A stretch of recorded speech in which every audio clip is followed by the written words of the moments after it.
Assalamualaikum warahmatullahi wabarakatuh. Perkenalkan, nama saya Mislah, NIM 20181400059. Program Studi Ekonomi Syariah Regular 3 Semester 7, Sekolah Tinggi Agama Islam Darul Ulum Kandangan. Supervisor Bapak Muhammad Iqbal Sanjaya SHI MSI. Video ini saya akan membahas tentang jagalah 5 perkara sebelum datang 5 perkara. Suatu ketika Rasulullah Shallallahu Alaihi Wasallam pernah berkata dengan seorang pemuda untuk menyampaikan nasihat penting selagi masih hidup di dunia. Nasihat yang penting untuk diingat dan menjadi motivasi dalam menjalankan kehidupan sehari-hari. Dari Ibnu Abbas radhiyallahu anhuma, Rasulullah Shallallahu Alaihi Wasallam pernah menasihati seseorang.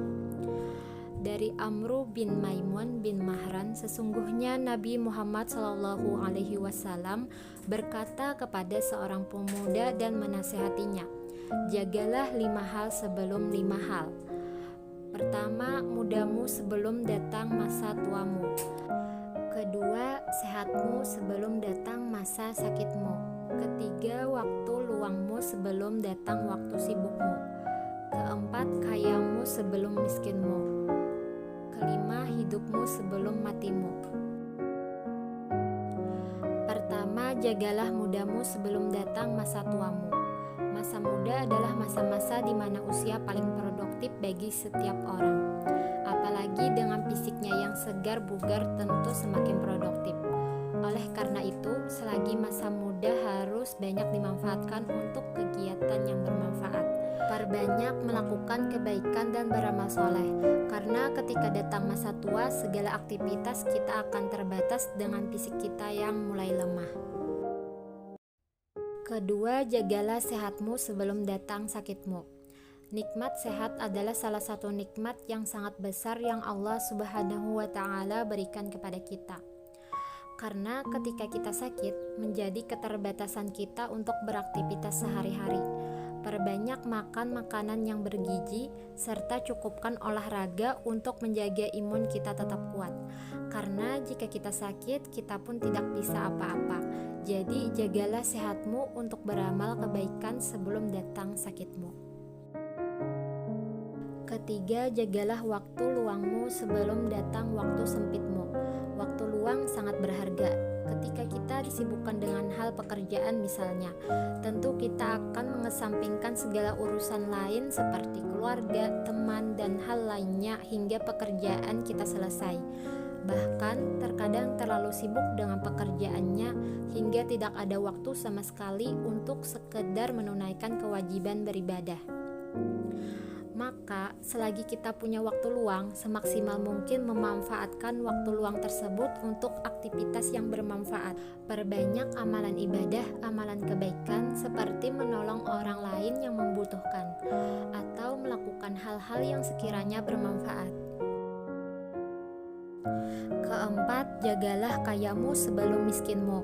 Ketika Allah Subhanahu wa Ta'ala memberikan nikmat lebih berupa harta yang melimpah, maka ingatlah di situ pada hakikatnya ada harta orang lain. Oleh karena itu, sebagai tanda rasa syukur kita agar berbagi kepada sesama, terutama yang membutuhkan. Karena rezeki setiap orang itu berbeda-beda. Selagi rezeki lapang, maka sempatkan untuk bersedekah sebelum Allah Subhanahu wa Ta'ala ambil kembali rezeki yang telah dititipkan kepada kita sebagai bekal kita di akhirat nanti. Kelima, jagalah hidupmu sebelum matimu. Kematian adalah suatu kepastian dan salah satu takdir dari Allah Subhanahu wa Ta'ala yang tidak bisa ditebak dan disangka-sangka. Bisa jadi orang yang meninggal karena sakit, bisa jadi orang yang meninggal tiba-tiba tanpa tanda-tanda karena sakit. Bisa jadi orang meninggal karena sudah usia tua renta.